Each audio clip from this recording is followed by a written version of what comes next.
কারণে ধন্যবাদ জ্ঞাপন করছি। গত জাতীয় সংসদ নির্বাচনে এই অঞ্চলের মানুষ আর এই হিন্দু সম্প্রদায়ের মানুষ আমাকে নিরঙ্কুশভাবে নির্ভেজালভাবে ভোট দিয়ে প্রমাণ করেছে আমার প্রতি ভালোবাসা।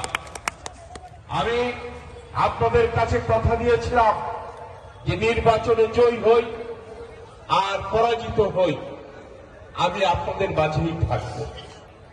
আমি আমার কথা রাখার চেষ্টা করব। আমার এই অঞ্চলের মানুষের সাথে আমি বাকিটা জীবন সুখ দুঃখের সাথী হয়ে কাটাতে চাই। আমার সনাতনী ভাই বোনদের বলে যাই, আপনারা একটি কথা মনে রাখবেন, এখানে আমরা এমপি হতে পারি নাই। আমরা এখানে এমপি হয়েছে জামাত ইসলাম, কিন্তু বাংলাদেশ নিরঙ্কুশ সংখ্যাগরিষ্ঠতা নিয়ে বিএনপি রাষ্ট্রীয় ক্ষমতায় অধিষ্ঠিত হয়েছে। আপনারা মনে সাহস রাখবেন, কোন ভয় ভীতি কারোর কাছে মাথা নিচু করে চলতে আপনাদের হবে না। আমি নির্বাচনের আগে যে কণ্ঠে আপনাদের বলেছিলাম আপনাদের ভয় পাবেন না আজকে থেকে, আমি আজও আবার পুনরাবৃত্তি করে যাই, আমার সনাতনী ভাইরা মাথা উঁচু করে চলবেন। আপনাদের পরে যদি কোন নির্যাতন, কোন নিপীড়ন হয়, কোন অত্যাচার হয়, আমার ফোন নাম্বার রেখে দেবেন।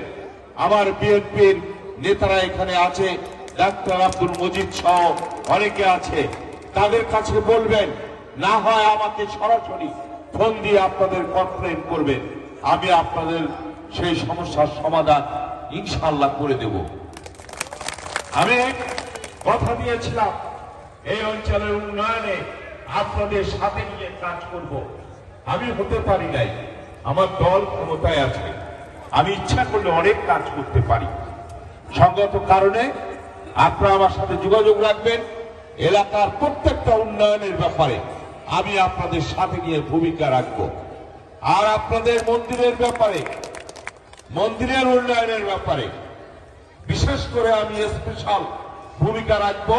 মন্দির কমিটির যারা আছেন আমার সাথে যোগাযোগ করবেন, আমি আপনাদের জন্য স্পেশাল বরাদ্দের ব্যবস্থা করে দেব। আর আমার সনাতনী ভাইরা বোনরা, আপনারা আজকের এই সামাজিক যাত্রা পালার অনুষ্ঠান উপভোগ করবেন, আমার জন্য আশীর্বাদ করবেন, আমি যেন আপনাদের বিপদে আপদে আপনাদের পাশে থাকতে পারি এবং আপনাদের ছেড়ে না যাই, আমাকে সেই জন্য